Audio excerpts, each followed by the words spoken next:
Selamat siang Tribuners, bagaimana kabar Anda hari ini? Senang sekali saya Ilu Devi dapat kembali berjumpa dengan Anda kali ini dalam program Bincang Kampus. Nah, di program kali ini ada kabar bahagia nih untuk adik-adik kelas 12 yang sebentar lagi akan melanjutkan pendidikannya atau kuliah. Karena di studio kita sudah menghadirkan kakak-kakak dari Universitas Gadjah Mada yang akan mengadakan tryout di Kota Makassar untuk siswa-siswa di seluruh Sulawesi Selatan. Mereka dari Gamapa 2023 Gadjah Mada menyapa Sulawesi Selatan. Untuk itu langsung saja kita sapa kakak-kakak dari UGM yang sudah hadir bersama kita di studio pada siang hari ini. Yang pertama ada ketua dari Gamapa, Kak Hussein. Selamat siang Kak Hussein. Siang, boleh dipanggil Zain. Oke, Kak Zain, gimana kabarnya hari ini? Alhamdulillah baik. Agak kareba atau piye kabar ya? Dua-duanya bisa. Sekarang oke. Dua-duanya sekarang udah ngerti ya. Baik. Yang kedua ada Kak Rido Firdaus dari Gamapa juga. Boleh saya panggil dengan Rivi. Kak Rivi. Oh, singkatannya Rido Firdaus itu. Oke, Kak Rivi, gimana kabarnya hari ini? Alhamdulillah baik. Baik, oke. Sudah menyapa Kota Makassar kembali juga? Sudah. Oke, baik. Nah, yang ketiga ada Kak Abdullah Ahmad. Yang ketiga ada Rido Firdaus. Oh, Dion ya. Yang ketiga Dion Alphonse. Boleh saya panggil dengan? Dion aja. Dion, oke. Nah, Dion gimana kabarnya hari ini? Apa kabarnya? Boleh jawab pakai bahasa Jawa mungkin? Baji-baji sih. Bahasa Makassar dong itu. Iya, artinya sudah berakulturasi antara Jawa dan Makassar setelah kuliah di Jogja. Oke. Dan ngomong-ngomong ini kakak-kakak ini meskipun dari UGM dia adalah putra daerah gitu ya. Artinya orang Makassar yang kuliah di UGM dan ini dapat menjadi inspirasi bagi teman-teman semua, utamanya adik-adik kelas 12 yang juga pengen nih cita-citanya atau universitas impiannya itu di UGM. Nah, kita akan bahas sih gimana sih nantinya di tryoutnya seperti apa, kemudian mereka bisa masuk di UGM juga seperti apa dan keseruan di sana seperti apa. Oke, mungkin kita akan bertanya terkait kegiatannya. Ini akan mengadakan kegiatan tryout ya di hari Sabtu besok itu.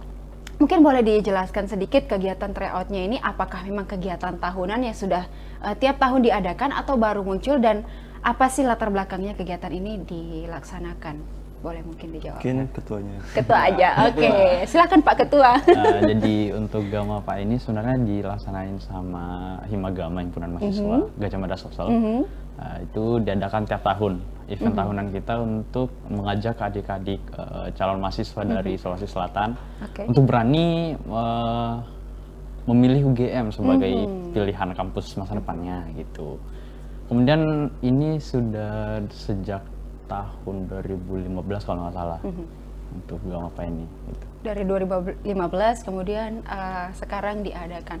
Waktu kemarin kita kan tahu kemarin ada pandemi COVID ya selama 2 tahunan, itu juga tetap diadakan tryoutnya atau seperti apa mungkin sistemnya saat COVID kemarin? Ya, semenjak COVID pandemi itu 2 tahun dilaksanakan secara online, full online. Nah, sekarang kita bersyukur banget bisa mengadakan Gamapanya secara offline lagi. Kemarin pas online itu dilaksanakan secara daring via Zoom. Kita nggak adain live soalnya eventnya berbayar, jadi kita laksanakan via Zoom.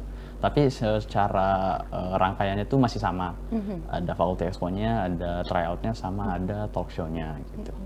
Mungkin boleh dijelaskan sedikit, tadi ada beberapa rangkaian kegiatan, mungkin boleh diinformasikan misalnya dari tryout-nya, nanti talk show-nya membahas apa, dan bisa jadi daya tarik begitu untuk kegiatan ini. Boleh?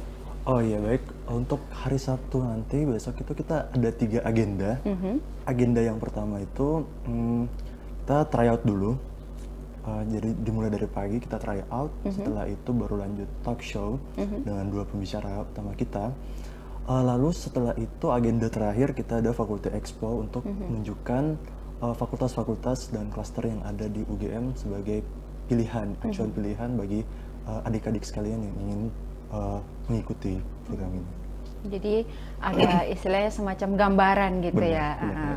Di adik-adik ini pengen ngambil jurusan apa, di fakultas apa, seperti ini loh. Di Iya. sana itu seperti apa. Jangan sampai ekspektasi mereka seperti ini dan yang jadi kenyataan gimana? Nah, benar. Benar. Oke, ini kegiatannya nanti akan juga ada talk show. Mungkin talk show-nya tentang apa? Boleh dijelaskan? Kembali ke Untuk talk show kita ada 2 tema. Yang pertama tuh gimana secara garis besar tuh tema yang pertama itu kayak gimana sih rasanya menjadi anak rantau di kampung betul. orang gitu. Dan bagaimana cara Struggle dengan ya, itu. struggle dengan itu dan bagaimana kita menerima Iya betul. gitu. Karena pasti kan ada culture shock gitu ya. Dari apalagi dari Makassar yang budaya seperti ini pindah ke Jawa untuk kuliah dan bertemu orang-orang baru. Mungkin di sana ada hal yang perlu di mana bumi dipijak di situ langit Langit dijunjung dijunjung. gitu kan. Bener. Terus yang kedua itu kayak gimana cara kita hidup di sana gitu.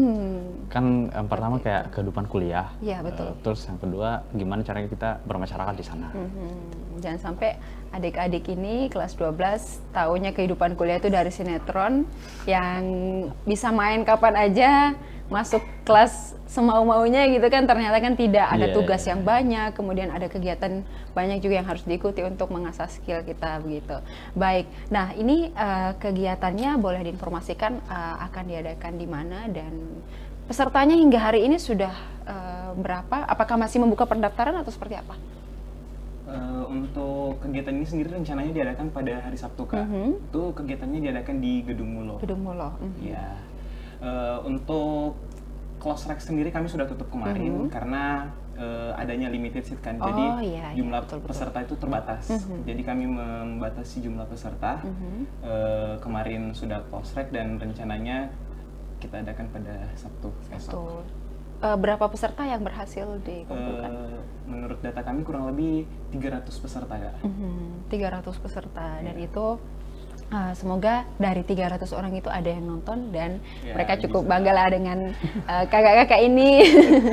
Baik, nah ini kan bertiga dari kota Makassar gitu ya, kemudian kuliah di Jogja. Mungkin selain tryout mungkin tadi apa sih yang tryout ini kan seperti gambaran gitu ya, nanti kalau SBMPTN sekarang apa sih namanya? SNBT, Kak. SNBT gitu kan, gimana sih kalau soal-soalnya nanti di UGM akan seperti apa gitu kan, ini dari tryoutnya nanti. Nah untuk kehidupan perkuliahan gitu, semoga yang ikut-ikut tryout ini sebagian besar akan lulus di UGM gitu kan.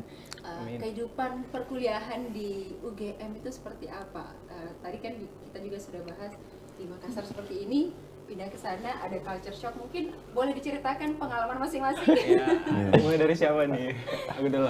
Mas Dion. Kalau berbicara soal culture shock itu pertama ya pasti bahasa, segi bahasa. Oke. Terus, Di sini kan agak keras gitu, iya. di sana medok gitu. Nada berbicara orang di sini dan orang di sana itu berbeda, Kak. Jadi kita harus bisa menyesuaikan. Seperti tadi yang Kakak bilang kan, di mana bumi dipijak, di situ Oke, langit betul, dijunjung.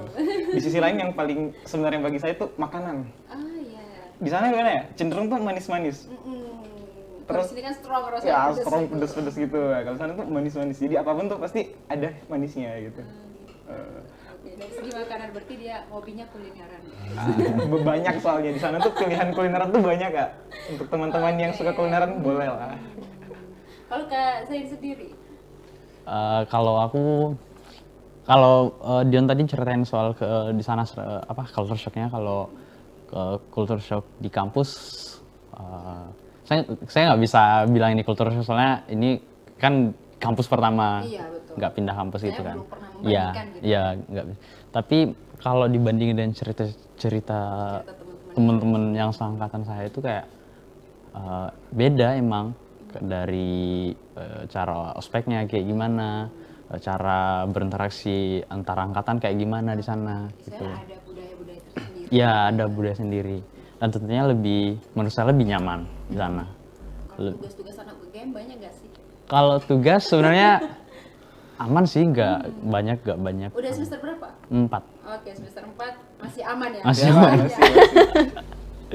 Oke, kalau Kak Rivi sendiri apa mungkin yang menjadi culture shock atau wah kok gini? Oke. Di UGM itu awal aku ke Jawa, ke Jogja khususnya, itu aku mencatat 2 garis besar yang menurutku banyak bedanya dengan budaya kita di sini. Yang pertama tadi benar soal bahasa, kita masih perlu menyesuaikan proses pemindahan bahasa kan dari yang sehari-harinya kita di Makassar tuh keras dan masih memakai logat. Untuk pindah ke Jawa tuh kita cenderung, kalau aku sendiri aku cenderung memakai bahasa yang semi formal Indonesia gitu. Lalu yang kedua di sana tuh yang unik juga arah mata angin. Kita kan dalam menunjuk arah, tuh di Makassar, di sini khususnya di Sulawesi Selatan kan umumnya kita memakai kiri kanan, depan belakang, atau di jalan ini. Di jalan ini langsung menunjuk kepada objektif kan tunjukannya. Kalau di Jawa tuh yang unik mereka memakai arah mata angin. Kayak ke selatan mas, kayak gitu ya. Sampean Bener. Ngalon, Wetan, ngetan. Yang unik untuk menandakan arah mata angin di sana tuh kita memakai patokan utara itu Gunung Merapi, selatan itu Pantai Selatan, kidul kan, barat dan timur tuh menyesuaikan aja dari 2 patokan itu. Terus selanjutnya tuh aku ingin bicarakan tentang tata krama. Di sana tuh dari segi bahasa sopan, halus, lembut gitu ya. Agak beda ya dengan kita yang cenderung keras. Jadi kita dari Sulawesi Selatan itu harus benar-benar mempertimbangkan bagaimana penggunaan nada bahasa, ton bahasa dalam bercakap sehari-hari. Jangan sampai kita ngomong kayak gini tuh baik maksudnya, tapi banget. karena nadanya sering. kayak gitu. Jadi orangnya bilang, jangan marah-marah dong mas, padahal itu kan kalau di sini tuh hal biasa gitu, dan di sini bukan berarti tidak sopan, tapi kita di sini memang budaya seperti itu. Benar itu. Tadi kan tentang kehidupannya sudah diceritakan nih. Nah, tips mungkin supaya bisa jadi anak UGM. Ini BTW lulus jalur kemarin undangan, tes atau utul, mungkin kalau di UGM kan namanya utul ya? Iya, ada utul. Dari kami bertiga sih berbeda-beda sih kak. Wah bagus nih, ada yang mewakili. Ya, kalau aku sendiri utul kak. Aku tuh utul tuh biasanya pembukaan pendaftarannya tuh awal-awal Mei. Terus tesnya kita langsung ke Jogja. Jadi untuk tes utul sendiri tuh dia soalnya udah disediakan sama pihak Universitas Gadjah Mada. Dia mirip-mirip lah sama SNBT. Tapi soalnya lebih eksklusif.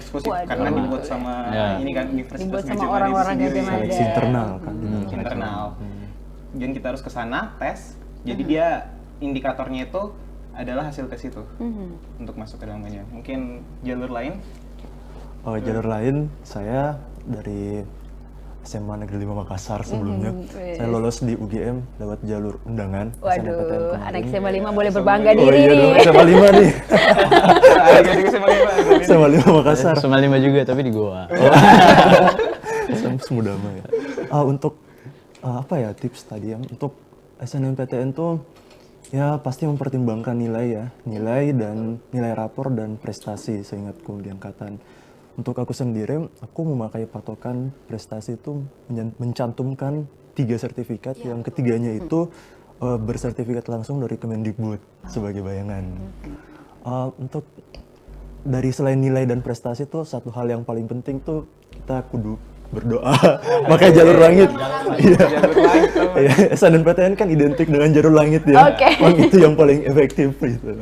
Istilahnya doa dan usaha betul. Nah, kalau untuk adik-adik mungkin yang masih kelas 10 masih bisa mempersiapkan nilai rapornya mungkin bisa ditingkatkan lagi. Kemudian ikut-ikut perlombaan gitu, apalagi yang dari Kemendikbud. Nah, kalau yang udah kelas 12 nih udah terlanjur dan tidak bisa lagi memperbaiki istilahnya gitu, bisa mungkin mempertimbangkan di jurusan apa yang cocok, mungkin dari sertifikatnya, dari nilainya kayak gitu ya. Kalau Kak Zain sendiri? Kalau jalur masuk UGM saya kurang lebih kayak Dion, jalur mandiri atau utul. Ya kurang lebih penjelasannya udah kayak Dion tadi. Ujiannya langsung, tapi bedanya Dion ujiannya tahun kemarin, saya pas masih pandemi. Tapi tetepan dilaksanakan di UGM. Tetap di sana. Tapi setahun sebelum itu daring. Setahu saya harus ke UGM gitu. Ya nggak ke UGM, tapi mengerjakan kayak paper kalau nggak salah. Tapi sekarang udah nggak ada pandemi gitu lagi. Kecuali The Last of Us. Dari Indonesia. Kita nggak tahu. Jangan dong. Ntar dibom. Oke, itu kan kalau UTUL itu kan berarti sudah melalui jalur tes yang sebelumnya gitu. Ya. Itu ada perbedaan signifikan kah? Soalnya lebih susah yang UTUL atau seperti apa? Sebenarnya jalur-jalur masuk universitas kan yang penting tuh ada 3 kan. SNBP, SNBT, dan UTUL itu sendiri. Kalau di UGM sendiri, ya kota yang paling gede itu selalu mandiri, UTUL. Tapi khusus UGM itu Kak, ternyata dia ada 2. Ada UTUL dan PBUB. PBUB ini yang banyak yang nggak tahu. Oh iya. Buktinya aja di antara kami tuh, di angkatan-angkatan kami dan seluruh teman-teman Hibagama banyak yang masuk melalui jalur-jalur PBUB ini. PBUB itu dia kayak penelusuran bibit unggul. Berarti yang berprestasi gitu ya? Itu diadakan sendiri oleh kampus UGM itu sendiri Kak. Jadi biasanya itu kelebihannya PBUB bagaimana ya? Dia mengenalkan sertifikat. Jadi kalau teman-teman yang sering lomba-lomba, yang sering juara-juara boleh. PBUB itu dibagi 4 lagi. Ada PBUB TM, itu untuk teman-teman yang tidak mampu. Ini yang punya apa? Prestasi dan kurang mampu. Ini apa ya? Keluarga Harapan, PKH. Nah, PKH itu bisa banget buat teman-teman yang mau masuk PBUB TM. Kemudian ada PBUB Kemitraan, ini bekerja sama dengan instansi tertentu. Kemudian ada PBUB, ini PBUB Unggulan, berprestasi. Ini untuk teman-teman yang tadi saya bilang lomba-lomba memiliki sertifikat, kejuaraan, baik itu taraf nasional, provinsi. Intinya semakin besar tarafnya, pasti probability-nya semakin gede kan. Dan yang terakhir PBU SMAK. SMAK. Itu yang terakhir. Itu mungkin boleh dibantu aja. Kayak SN menggunakan pertimbangan nilai rapor, tapi PBU jalur mandirinya. Oke, ini belum banyak yang tahu gitu ya. itu Kiranya sebenarnya. mandiri UGM itu cuman UTUL aja. Ternyata ada, jangan sampai dia bersusah payah di UTUL tetapi punya sertifikat nganggur di rumah gitu kan. Sertifikat tanah enggak sih? Jangan dong. Dan sertifikat dia pernah lomba tingkat nasional atau internasional pun itu bisa digunakan gitu ya. Ini yang mungkin menjadi menarik bagi teman-teman, kalaupun misalnya punya sertifikat, ayo keluarkan sertifikatnya, adu sertifikat. Pokoknya nanti siapa yang paling berprestasi gitu boleh masuk di UGM. Nah, ini dari kakak-kakak bertiga kan dari Sulawesi Selatan. Nah, akhirnya bisa kuliah di UGM. Itu kalau melihat sendiri di sana banyak nggak sih mahasiswa dari Sulawesi Selatan gitu untuk di organisasinya sendiri ataupun di luar organisasi, cukup banyakkah orang Sulawesi Selatan yang berhasil untuk kuliah ke sana atau seperti apa? Kita perkenalkan dulu Himagama. Oke, boleh. Iya, betul Sebenarnya, sekali.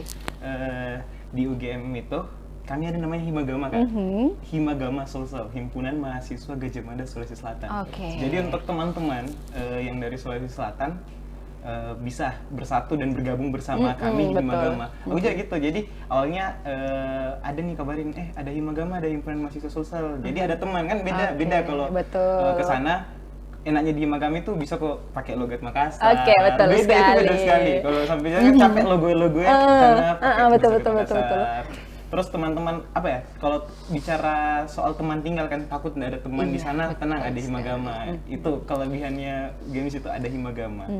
Mungkin kalau berbicara soal mahasiswa Sulsel di Jogja itu cukup besar karena di Jogja kan bukan cuma Universitas Gajah Mada, kan terkenal kota pelajar. Oke, betul sekali. Jadi banyak sekali universitas, pilihan universitas untuk Jogja. Saya kayak UNY kayak gitu-gitu kan. Atau kampus-kampus swasta lainnya. Jadi banyak. Jadi orang-orang di Sulawesi Selatan itu yang merantau ke Jogja itu banyak. Jadi jangan terlalu khawatir. Istilahnya Kamu nggak sendirian.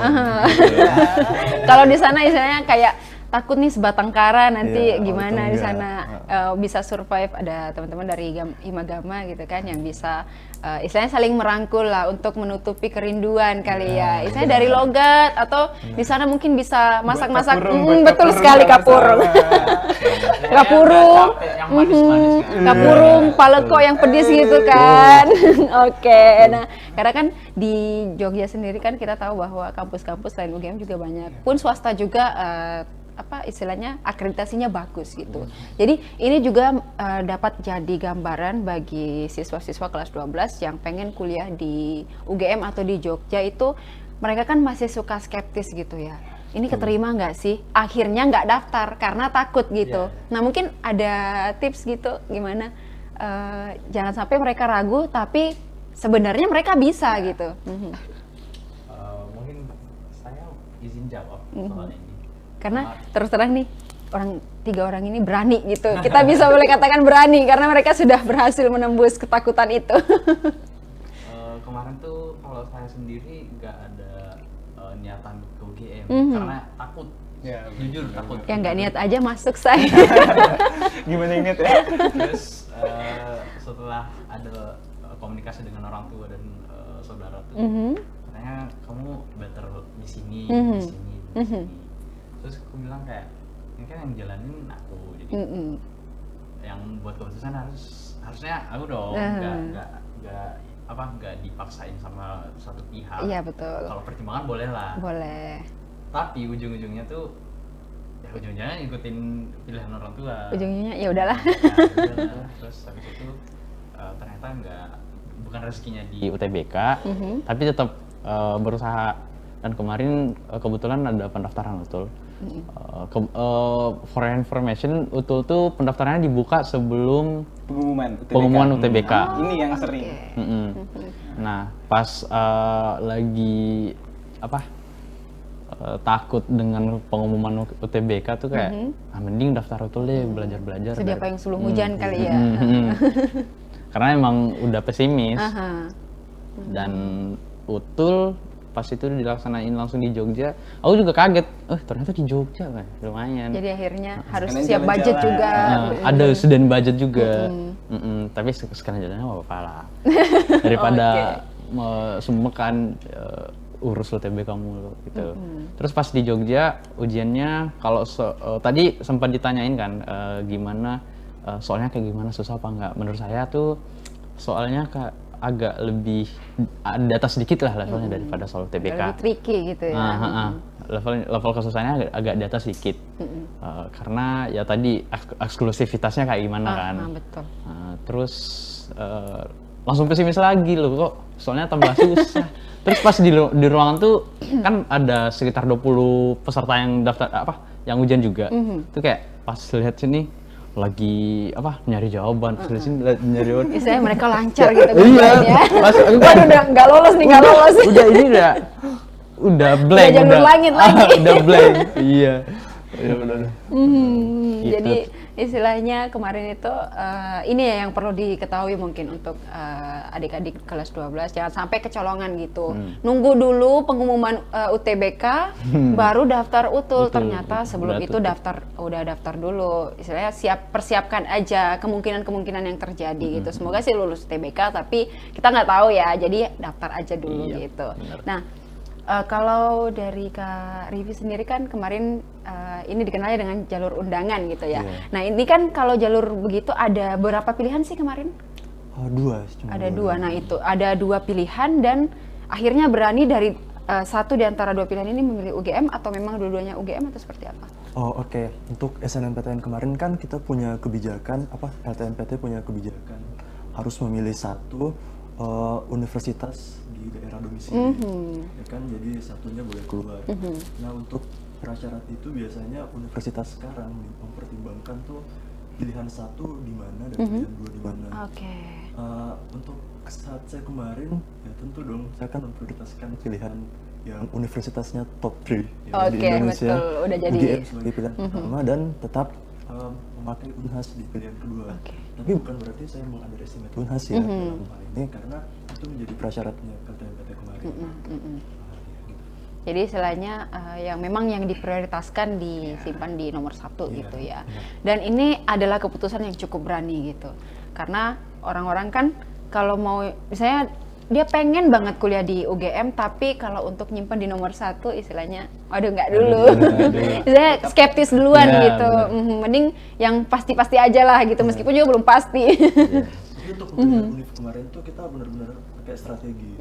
Kita jangan menempatkan pilihan, apalagi universitas yang bergengsi ya. Iya betul. Terus sekarang udah banyak ini loh berita yang tersebar, nggak ada univ yang mau diduakan. Iya betul sekali. Itu udah dari dulu.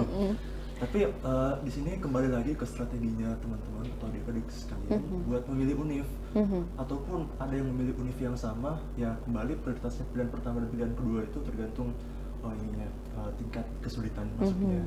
Itu ada juga kemarin pengalaman temen saking maunya di UGM, walaupun dia berkesempatan untuk memilih universitas lain di pilihan kedua, dia memasang satu pilihan di UGM-nya saja tanpa memilih pilihan kedua.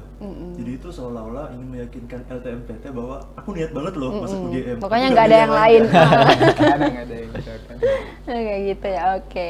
Nah itu kan istilahnya pemilihan seperti itu juga harus dipertimbangkan jurusannya apa gitu, karena kita harus melihat nilai kita yang bagus itu di mana, di mata pelajaran apa, kemudian didukung oleh sertifikat prestasi, kemudian pilihlah jurusan mungkin yang pertama sesuai passion kamu atau yang kamu pengen lah istilahnya, dan juga lihat kembali nilai dan juga sertifikat pendukung apakah memang cukup mendukung untuk masuk di jurusan itu di UGM. Kalau udah yakin banget, oke, gas aja kata Karipi. Oke. Nah, ini kan kita tahu bahwa UGM itu kan masuk di jajaran top universitas di Indonesia gitu. Nah, kemarin waktu mempersiapkan untuk kuliah di UGM, mungkin karena tahu UGM ini cukup bergengsi gitu kan, apakah ada diiringi dengan bimbel-bimbel mungkin atau seperti apa kemarin? Atau memang udah pintar dari lahir? Waduh. Dari lahir udah keren? Kalau aku kemarin, ini kan ya tetap saja yang namanya kelas 12 itu pasti panik. Iya, semester betul. 2 ini harus mempersiapkan ini itu segala macam. Nah, aku kemarin tuh persiapanku cuman 1 semester setengah doang untuk bimbel. Bimbelnya bimbel yang daring, bukan langsung yang ke tempat belajarnya, bukan les di tempat, enggak. Aku pakai satu bimbel yang itu metodenya full daring. Jadi kapan saja materi guru yang tidak aku pahami atau pengen materi tambahan tuh tinggal buka lewat aplikasi. Jadi itu menurutku itu efisien untuk menghemat waktu, menghemat tempat, bisa sambil belajar kan, sambil belajar di sekolah, sambil bimbelnya bisa sambil jalan. Gitu. Tapi yang unik itu persiapanku cuma satu setengah semester doang. Jadi kalau kemarin aku nggak lolos di SNMPTN ya gimana, itu agak berat untuk berjuang di SNMPTN. Tapi syukurnya lulus ya. Syukurnya lulus. Jadi kekhawatirannya udah tertepis lah dengan pengumuman itu. Oke, pengumuman yang berwarna hijau ya kalau lulus. Biru. Hijau juga boleh. Hijau juga, Hijau pas tapi ada tahunku. Hijau pas hijau tapi ada tulisan tetap semangat. Yang hijau tuh pas tahunku, hijau sama merah. Nah, tahunnya mereka Udah beda biru sama hijau ya. Biru.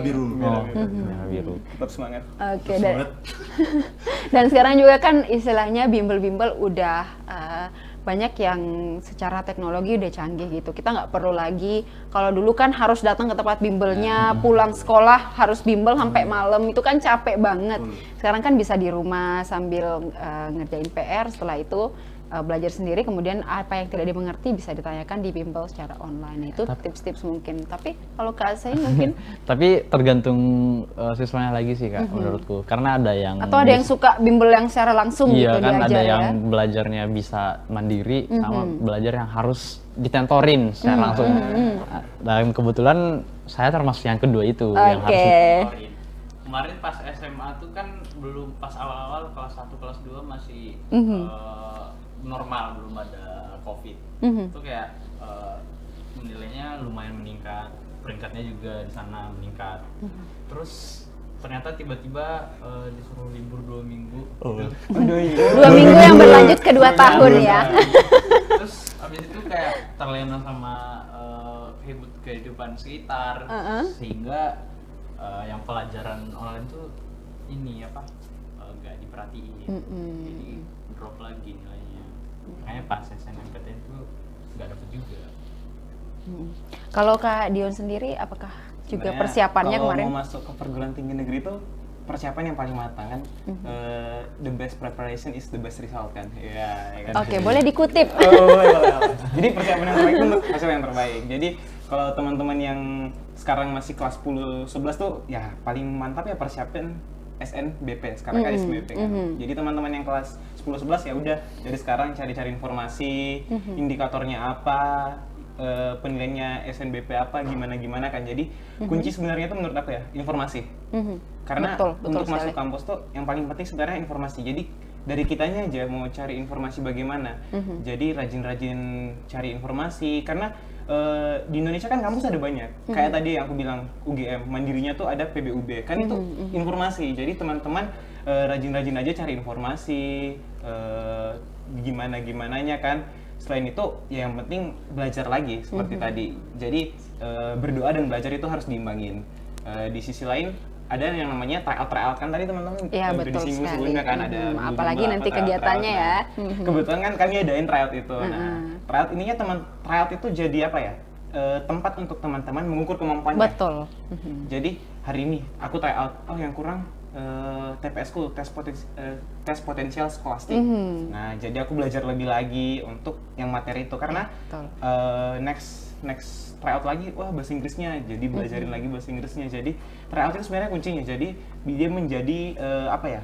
Biar kalian bisa mengukur kemampuan kalian di mana di situ. Tempat untuk mengukur kemampuan. Mungkin dari situ. Kan. Jadi intinya kalau ada tryout yang ngadain tryout ikut gitu, iya. karena itu jadi tempat untuk mengukur belajarnya udah sampai mana nih, ngerjain soal yang ini udah bisa apa belum gitu kan. sekali, ya. Meskipun di luar sana tersedia banyak soal-soal misalnya di buku-buku, tapi kalau tryout itu feel-nya dapet gitu, karena ujiannya barengan banyak orang kayak simulasi gitu nantinya kalau ujian kayak gimana. Nah, apalagi dari Gamapa ini 2023 ada tryout juga yang sudah diadakan. Mungkin kepada ketiga kakak-kakak hebat yang dari UGM ini boleh menyampaikan pesan dan kesannya mungkin untuk adik-adik kelas 12 nanti yang saat ini masih dan akan terus berjuang nanti sampai mereka dinyatakan terdaftar nih menjadi maba UGM. Apa sih namanya kalau maba UGM? Gamada muda. Gajah Mada Muda. Oke, boleh nih dari Kak Dion dulu mungkin. Oke. Pesan untuk adik-adik ya. Untuk adik-adik ya tetap semangat, kejar impian kalian.